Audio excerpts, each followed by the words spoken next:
Praise the lord. ఆది కాండము 38వ అధ్యాయము 25వ వచనం నుంచి చదువుదాము. జెనసిస్ 38 చాప్టర్ 25th వర్స్ నుంచి. ఆమెను బయటకు తీసుకొని వచ్చినప్పుడు ఆమె తన మామ యొద్దకు ఆ వస్తువులను పంపి, ఇవి ఎవరివో ఆ మనుషుల వల్ల నేను గర్భవతినైతిని. ఈ ముద్ర, ఈ దారము, ఈ కర్ర ఎవరివో దయచేసి గుర్తుపట్టమని చెప్పించను. యూదా వాటిని గుర్తుపట్టి, నేను నా కుమారుడైన షేలాను ఆమెకి ఇయ్యలేదు కనుక ఆమె నాకంటే నీతిమంతురాలని చెప్పి మరి ఎప్పుడూ ఆమెను కూడలేదు. ఆమె ప్రసవ కాలమందు కవలవారు ఆమె గర్భమందుండిరి. ఆమె ప్రసవించుచున్నప్పుడు ఒకడు తన చెయ్యి బయటకు చాచెను కనుక మంత్రసాని ఎర్ర నూలు తీసి వాని చేతికి కట్టి, ఇతడు మొదట బయటికి వచ్చినని చెప్పెను. అతడు తన చెయ్యి వెనుకకు తీసినప్పుడు అతని సహోదరుడు బయటికి వచ్చెను. అప్పుడు ఆమె, నీవేళ ఛేదించుకొని వచ్చితివనెను. అందుచేత అతనికి పెరెసు అని పేరు పెట్టబడెను. తర్వాత తన చేతిని తొగరు గల అతని సహోదరుడు బయటికి వచ్చెను. అతనికి జరహు అని పేరు పెట్టబడెను. ఇక్కడ మనము ఈ క్రిస్మస్ సీజన్లో ఉన్నాము. క్రిస్మస్ సందర్భంగా ఎన్నో సెలబ్రేషన్స్ ఎన్నో జరుగుతున్నాయి. అయితే ఈ క్రిస్మస్ యేసుప్రభు ఇలా లోటానికి రావటానికి కారణమైన ఆ స్త్రీలను గురించి, లేకపోతే వంశావళిలో చేర్చబడిన స్త్రీలు, అది మత్తయి సువార్తలో ఆయన జీనియాలజీ రాసినప్పుడు మత్తయి సువార్తలో ఆయన దాన్ని రాస్తున్నాడు మత్తయి. కాబట్టి మత్తయిలో మామూలుగా వంశావళిలో మగవారి పేర్లే, పురుషుల పేర్లే రాయబడతాయి, కానీ ఇక్కడ స్త్రీల పేర్లు కూడా కొన్ని వ్రాయబడి వాటి గురించి మనము ధ్యానిస్తున్నాము. మొదటగా తామారు గురించి చూసుకుంటున్నాము. తామారు గురించి చూడాలంటే మనకి యూదా గురించి తెలియాలి, కాబట్టి యూదాని గురించి కూడా చూసుకున్నాము. యూదా అనేక పొరపాట్లు చేసినప్పటికి కూడా దేవుడు ఏర్పరచుకున్నాడు. యూదా వంశపు గోత్రంగా ఆయన పిలవాలని అనుకున్నాడు. యూదా వంశంలోంచి సింహాసనం వస్తుంది, రాజరికం వస్తుంది, రాజదండం వస్తుందని ప్రవచించబడిన ప్రకారము ఆ గోత్రాన్ని దేవుడు భద్రపరుస్తూ ఉన్నాడు. ఆ గోత్రం ద్వారా ఒక శేషాన్ని మిగిలించుకొని, వీళ్ళందరూ కూడా ఐగుప్తుకి వెళ్ళినా కూడా ఒక శేషాన్ని మిగిలించుకొని మళ్ళీ వాళ్ళ ద్వారా దావీదు వచ్చాడు రాజుగా. తర్వాత దావీదు వంశావళిలో కూడా ఒక శేషాన్ని మిగిలించుకొని అందరూ బబులోనికి తీసుకొని పోయి వాళ్ళు ఎన్నో బాధలు పడినప్పటికి కూడా కొంతమందిని ఆయన నిల్వ చేసుకొని వాళ్ళ ద్వారా యేసు ప్రభు ఈ లోకానికి వచ్చిన సంగతి మనము చూస్తున్నాము. కాబట్టి మత్తయి సువార్త 1వ అధ్యాయము 3వ వచనంలో యూదా తామారు నందు పెరసును అని పర్టికులర్గా ఆమె గురించి రాయబడింది. తామారు గురించి రాయబడింది. తామారు అన్యురాలు, కనాను స్త్రీ, యూదా కాదు. అయినప్పటికీ కూడా యూదా వంశస్థురాలు కాదు, ఇశ్రాయేలు వంశస్థురాలు కాదు, అబ్రహాం యొక్క సంతానం కాదు. అయినప్పుడు కూడా అన్యుల పట్ల దేవుడు ఎలాగా కృప చూపించి ఆ జీనియాలజీని ఇక్కడ బైబిల్లో ఇక్కడ వంశావళి రాసి ఉంచి దాని ద్వారా ఎంత ఆశీర్వాదాన్ని మనము పొందవచ్చో, డిస్పైట్ అవర్ మిస్టేక్స్ ఆర్ మన హ్యూమన్ లిమిటేషన్స్తో ఎలాగున్నా కూడా దేవుడు ఎలాగ మనల్ని భద్రపరుస్తాడో, ఆయన వాగ్దానాలు నెరవేరుస్తాడో చూస్తాము. కాబట్టి ఇప్పుడు తామారు గురించి మనం చూసినట్లయితే, ఈ తామారు జీవితము చూసినట్లయితే ఆ ఒక్క అధ్యాయంలోనే ఆమె గురించి అంతా రాయబడింది, కానీ అంతా కూడా చాలా ఎగుడు దిగుడుగా ఒక స్ట్రేంజ్ స్టోరీ లాగా చూస్తాము. ఈ ఇది చదువుతూ ఉన్నప్పుడు తామారు మీద ఒక సానుభూతి, లేకపోతే అరే ఎందుకు ఇట్లా జరిగింది అన్న ఫీలింగ్ మనందరికి కూడా వస్తుంది. అంటే for no fault of her, ఆమె తప్పిదము ఏమీ లేకుండానే ఆమె జీవితంలో అనేక విషయాలు జరుగుతూ ఉన్నాయి. అంతేకాకుండా ప్రతిది కూడా ఒక వింతగా విడ్డూరంగా జరుగుతూ ఉంది. ఆమె వివాహం ఎక్కడో ఉన్న యూదా వచ్చి ఇక్కడికి వచ్చి అదుల్లామయిన్ దగ్గర ఉండటము, అక్కడ ఒక స్నేహితుడిని కలవటము, తర్వాత వాళ్ళ కుమార్తెని పెళ్లి చేసుకోవటము, ఇవన్నీ కూడా చూస్తున్నాము. కానీ యూదా జీవితాన్ని, ఇశ్రాయేల్ జీవితాన్ని ఆమె లోతుగా గమనిస్తుంది అన్న సంగతి కూడా మనకి అర్థమవుతుంది. ఇశ్రాయేలీలు ప్రత్యేకమైన ప్రజలు. వారి ఆచార వ్యవహారాలు కానీ, వారు ప్రార్థించే విధానం కానీ, వాళ్ళు దేవుని మీద ఆధారపడే విధానం కానీ, వాడి కట్టడలు, వాడి నియమాలు, అవన్నీ కూడా వేరుగా ఉన్నట్లు ఆమె గమనిస్తూ ఉంది. ఎందుకంటే అదుల్లాము గుహలో అదుల్లామీయుడు అంటున్నారు కాబట్టి ఆ అదుల్లాం అనే పట్టణం ఇదంతా కూడా యూదయ ప్రాంతాలకి చెందిందే. కనానీయులు ఇంకా అక్కడ జీవిస్తూ ఉన్నారు. యూదా వాళ్ళు వచ్చి అక్కడ వాళ్ళతో కలిసి జీవిస్తూ ఉన్నారు. ఇశ్రాయేలీలు, అబ్రహాం సంతానం అక్కడి నుంచి అబ్రహాం వచ్చి ఇక్కడ వాళ్ళు వ్యాప్తి చెందుతూ ఉన్నారు. కాబట్టి ఇవన్నీ మా దేశస్తులకి ఈ దేశస్తులకి ఇక్కడ ఎక్కడి నుంచో వచ్చారు ఈ అబ్రహాం సంతానము, వీళ్ళల్లో ఏదో డిఫరెన్స్ ఉంది, వాళ్ళ వస్త్రధారణ కానీ, వారి మాట తీరు కానీ, వారు ప్రార్థించే తీరు కానీ, వారికి ఒక విగ్రహం లేదు, వారికి ఒక ఈ పండగలు కానీ, వారి అన్నీ కూడా డిఫరెంట్గా ఉన్నాయి, మాలాగా కాదు వీళ్ళు అన్న సంగతిని ఆమె గమనిస్తూ ఉంది. తర్వాత ఆమె ప్రమేయం లేకుండా వాళ్ళ నాన్నగారు ఏం చేశారంటే మిత్రుడైన యూదాకి ఇచ్చి పెళ్లి చేశాడు. తర్వాత ఫస్ట్ హస్బెండ్ దుర్మార్గుడు కాబట్టి ఆయన చనిపోయాడు. కాబట్టి ఆమె విధవరాలుగా ఇక్కడ ఆ రోజుల్లో విధవరాలకు వేరే డ్రెస్ ఉంది అని కూడా ఇక్కడ మనకు అర్థమవుతుంది. మన దేశంలో కూడా పూర్వకాలంలో అట్లాగా విధవరాళ్ళకి వేరే డ్రెస్సులు తెల్ల చీరను ఏదో అలాగా వేస్తూ ఉండేవాళ్ళు. ఇక్కడ కూడా ఏదో వైదవ్య వస్త్రములు అన్న సంగతిని మనము చూస్తూ ఉన్నాము. కాబట్టి ఆ వస్త్రాలు వేసుకుంది. తర్వాత మళ్ళీ వీళ్ళ కష్టం ప్రకారం ఇశ్రాయేలీల కట్టడి ప్రకారం లేకపోతే వాళ్ళ ఆచారం ప్రకారము అది ఇంకా ధర్మశాస్త్రంలో రాయబడక ముందే వాళ్ళ సహోదరుడికి ఇచ్చి పెళ్లి చేయటం గురించి రాస్తున్నాడు. అందుకని మత్తయి సువార్తలో కూడా దేవుడు ఒక ఉపమానం చెప్పినప్పుడు 7 సహోదరులు ఉంటారు, ఒకళ్ళు చనిపోతే మళ్ళీ ఇంకొకళ్ళు పెళ్లి చేస్తారు, తర్వాత 7 కూడా చనిపోతారు, ఆ స్త్రీ కూడా చనిపోతుందన్న ప్రశ్న వీళ్ళు అడుగుతారు కదా పరిసయ్యులు వచ్చి. అంటే ఆ కష్టము ఆచారము మొదటి నుంచి అలాగా ఉంది. మనం నిన్న కూడా మాట్లాడుకున్నాం దాని గురించి. దేవునికి విధవరాండ్ల పట్ల ఉన్న శ్రద్ధ, special love and concern towards the widows. వాళ్ళకి ఎవరన్నా ఆధారం ఉండాలి, వాళ్ళని ముసలితనంలో వాళ్ళకి ఎవరైనా పోషకులు ఉండాలి అనే దేవుని యొక్క హృదయాన్ని మనం అక్కడ చూస్తాం. ఓనాను ఆ దేవుని కోరికను నెరవేర్చలేదు కాబట్టి ఓనాను కూడా చనిపోయినట్లు చూస్తున్నాం. కళ్ళ ముందే ఒకళ్ళ తర్వాత ఒకళ్ళు వాళ్ళు చేసిన తప్పులకు చనిపోయారు. కానీ యూదా ఏం చేస్తున్నాడంటే ఆ బ్లేమ్ అంతా కూడా ఈమె మీద వేశాడు. కాబట్టి ఈమె ఒక నిందని మోస్తుంది. హస్బెండ్ చనిపోయాడు, మొదట ఆయన ఎంతో బాధపడింది.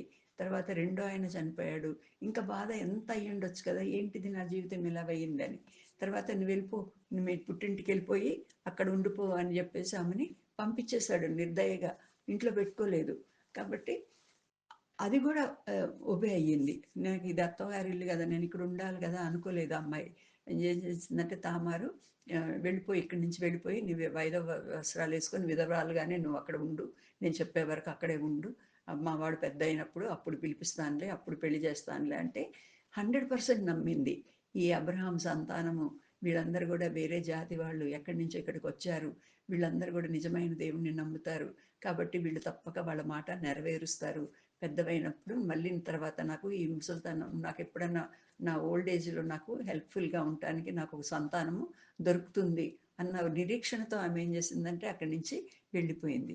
సరే, షేలా పెద్దవాడయ్యాడంట, మూడోవాడు పెద్దవాడైనప్పటికి కూడా ఇంకా పెళ్ళికైతే ఇవ్వలేదు. తర్వాత ఆయన ఇంటెన్షన్ కూడా ఈమెకి అర్థమైంది, ఇంకా ఇవ్వడు ఆయన, వాళ్ళిద్దరు చనిపోయారు కాబట్టి షేలా కూడా చనిపోతాడేమో అని చెప్పేసి మూడవ కుమారుడు ఇవ్వడు అన్న సంగతి అర్థమయ్యి ఆమె కనానీయురాలు కాబట్టి ఆమెకు తోచిన విధానంలో ఆమె ప్రవర్తించినట్లు చూస్తున్నాము. ఆమె ఒక వేసేలాగా డిస్గైజ్డ్ యాజ్ ఈమె హార్లెట్ లాగా ఆమె వేషం వేసుకుంది. ఎవరన్నా వేసేలాగా వేషం వేసుకోవడానికి ఇష్టపడతారా? ఎవరు ఇష్టపడరు కదా. మామూలుగా కూడా వేసేలు కూడా మామూలుగా పరువు ఉన్నట్లు లేకపోతే మంచిగా ఉన్నట్లు ప్రవర్తించడానికే ప్రయత్నిస్తారు. కానీ ఈమె మంచిదయ్యుండి కూడా ఒక వేషలాగా రోడ్డు సైడ్న అక్కడ కూర్చుంది. అంటే యూదా యొక్క రాకపోకలు, ఆయన మనస్తత్వం అంతా కూడా తెలిసింది. యూదా నీతిమంతుడిగా చెప్తున్నాడు, కానీ ఇక్కడ ఏం చేస్తున్నాడు, వాళ్ళ భార్య చనిపోగానే మళ్ళీ వీళ్ళ దగ్గరికి, వేసే దగ్గరికి వెళ్ళినట్లు మనము చూస్తున్నాము. ఈమెం అడుగుతుంది, ముద్ర, దారము, చేతికర్ర. ఈ మూడు కూడా చాలా ముఖ్యమైన విషయాలు ఇశ్రాయేలీలకి. ఇన్ఫ్యాక్ట్ ఎవరికైనా కూడా అవన్నీ కూడా దాని ద్వారానే వాళ్ళ ఐడెంటిటీ. మనకి ఇప్పుడు ఒక ఆధార్ కార్డు, పాన్ కార్డు ఇవి ఉన్నాయి కదా, ఎక్కడికి వెళ్ళినా కూడా అది చూపించమంటారు మనం ఉన్నాము అన్నదానికి. కాబట్టి ఎవరి ముద్ర వాళ్ళకు ఉంటుంది, ఎవరి దారము దానికి ఉన్న సిగ్నెట్కున్న ఆ దారం కానీ, తర్వాత వాళ్ళ చేతికర్ర, ఎవరి ప్రాపర్టీ వాళ్ళకి ఉంటుంది. దాని మూలంగానే అదొక ఐడెంటిఫికేషన్ అనమాట, గుర్తుపడటానికి వీలైన వస్తువులు అవన్నీ కూడా. ఇవి అడుగుతుంది ఏంటి, ఈమె మూడు అడుగుతుంది, ఏదో ఒకటి అడగలేదు అన్న డౌట్ కూడా రాలేదు ఈయనకి. ఈయన ఏం చేశాడంటే అవి మూడు కూడా ఇచ్చేస్తాడు. తర్వాత అవి తెచ్చుకుందామని ప్రయత్నించినప్పుడు అవి దొరకలేదు. ఎప్పుడైతే ఈమె ప్రెగ్నెంట్, ఈమె గర్భవతి అని తెలిసిందో అప్పుడు రూల్స్ పాస్ ఆన్ చేస్తున్నాడు. వెంటనే బయటికి తీసుకురండి, కాల్చేయండి, చంపించేయండి, ఎలాగైనా తామారుని వదిలించుకోవాలి, ఎలాగైనా వదిలించుకోవాలి, లోకంలోంచన్నా పంపించేయాలి. ఈమె అడుగుపెట్టినప్పటి నుంచి నా మొదటి కొడుకు చనిపోయాడు, రెండో కొడుకు చనిపోయాడు, ఇప్పుడు ఏంటి ఇది విపరీతం, ఏంటి ఈమె ఎట్లా చేసింది ఏంటి అని చెప్పేసి ఆయన ఆమెను చంపేయండి, కాల్చేయండి అని ఆర్డర్స్ పాస్ ఆన్ చేస్తున్నట్లు చూస్తున్నాము. ఈ తామారు గురించి మనం ఇప్పుడు ఆలోచిస్తున్నాం కాబట్టి ఒక విషయాన్ని మనం అర్థం చేసుకోవచ్చు. ఆమె ఒకవేళ వ్యభిచరించాలంటే లేకపోతే ఇంకా రీమ్యారేజ్ చేసుకోవాలంటే కనానీయురాలు కాదుగా, వాళ్ళ దేశపు కష్టాల ప్రకారము ఇంకా ఎవరినన్నా వాళ్ళ దేశస్తుల్నే మ్యారేజ్ చేసుకోవచ్చు. లేకపోతే ఆమె ఇష్టానుసారంగా జీవించడానికి ఆమెకు సర్వాధికారాలు కూడా ఉన్నాయి. వాళ్ళ మామగారు పంపించేశారు, తర్వాత మూడో శైలాకి ఇచ్చి పెళ్లి చేయలేదు కాబట్టి ఆమె ఇష్టానుసారంగా ప్రవర్తించవచ్చు. కానీ ఆమె అలాగ చేయలేదు. ఆమెకి ఎందుకో ఆ యూదా వంశము, అబ్రహాము వంశము, ఆ ఇశ్రాయేలీల మీద ఒక ప్రత్యేకమైన అభిమానము, లేకపోతే ఒక విశ్వాసము, ఒక నమ్మకము, లేకపోతే వీళ్ళు నిజమైన దేవుని పిల్లలు అని ఆమె హృదయాంతరంగాల్లో ఇక్కడ నమ్మింది. అందుకని she was just waiting to have children through the lineage of JUDA వాళ్ళ సంతతి ద్వారానే ఆమె పిల్లల్ని కనాలి అన్న ఒక పట్టుదల ఆమెలో ఉన్నట్లు మనం ఇక్కడ చూస్తున్నాం. అందుకని ఆమె మళ్ళీ వాళ్ళ ఇప్పుడు రూతుకు కూడా చెప్తుంది కదా, మీ దేశాలకు వెళ్ళి మీరు మళ్ళీ పెళ్లి చేసుకోండి అమ్మా అని చెప్పేసి నయోమి. అలాగే ఈమె చేసుకోవడానికి ఒకవేళ అవకాశం ఉండి ఉండొచ్చు, అయినప్పుడు కూడా దాన్ని ఆమె ఉపయోగించుకోలేదు, కానీ యూదాలోనే చేసుకోవాలని అనుకుంది. కాబట్టి దేవుడు ఏం చేశాడంటే ఆమె మీద ప్రత్యేకమైన దయ చూపించాడు. కాబట్టి ఈ గుర్తు పెట్టగానే అప్పుడేమంటున్నాడు, ఆమె నాకంటే నీతిమంతురాలు అని ఇక్కడ చెప్తున్నాడు. ఆమె చేసింది, నేను మాట ఇచ్చాను, తప్పాను, నువ్వు వెళ్ళిపో, అక్కడికి వెళ్ళి పెద్దోడైన తర్వాత పెళ్లి చేస్తానన్నాను, కానీ నేను చెయ్యలేదు, చేసే ఉద్దేశం కూడా నాకు లేదు. కానీ ఆమె అయితే ఆ విషయాన్ని గుర్తుపెట్టుకుంది కాబట్టి నా కుటుంబం ద్వారానే ఆమె బిడ్డలను కలాలని అనుకుంది అని చెప్పేసి ఆమెని ఘనపరిచినట్లు కూడా మనం ఇక్కడ చూస్తున్నాము. తర్వాత ఈ డెలివరీ ఎపిసోడ్ మనం చూసినప్పుడు కూడా ఈ వృత్తాంతము అది కూడా ఒక విచిత్రంగా ఉంటుంది. కమల పిల్లలు పుడుతున్నారు, ఆ రోజుల్లో సిజేరియన్స్ అవి లేవు కదా. ఏమైందంటే ముందు ఒక పిల్లవాడు చెయ్యి బయటకు పెట్టాడంట. మామూలు ఎదురుకాళ్ళతో పుడతారు, లేకపోతేనేమో ఇంకా ఏదో అలాగా అడ్డంగా తిరిగారు అంటారు, కానీ ఒక చెయ్యి బయట పెడతాము ఈ కవల పిల్లల్లో. అది మామూలుగా కూడా ఎక్కడ మనం వినము, ఇక్కడే మనము వింటున్నాము. ఈ 38వ అధ్యాయం అంతా కూడా ఒక వింతలతో లేకపోతే ఒక స్ట్రేంజ్ స్టోరీస్తో నిండిన కథగా మనం చూస్తున్నాము. ఆ స్ట్రేంజ్ స్టోరీలో ఒక ఒక విభిన్నమైన వృత్తాంతాలు రాసిన కథలో ఈ తామారు కేంద్ర బిందువు అయింది. అప్పుడు దాకా వాళ్ళ మామ ఆమె చుట్టూ ఆడుకున్నాడు ఆమె జీవితంతో. ఇప్పుడు పిల్లలు పుట్టుతున్నారు, వాడు పుట్టక ముందే ఒకటి చెయ్యి బయట పెట్టాడంట. బయటకు పెట్టినప్పుడు తర్వాత ఏం చేశాడు, వీళ్ళు తాడు కట్టగానే మళ్ళీ ఆ చెయ్యి లోపలికి తీసేసుకున్నాడంట.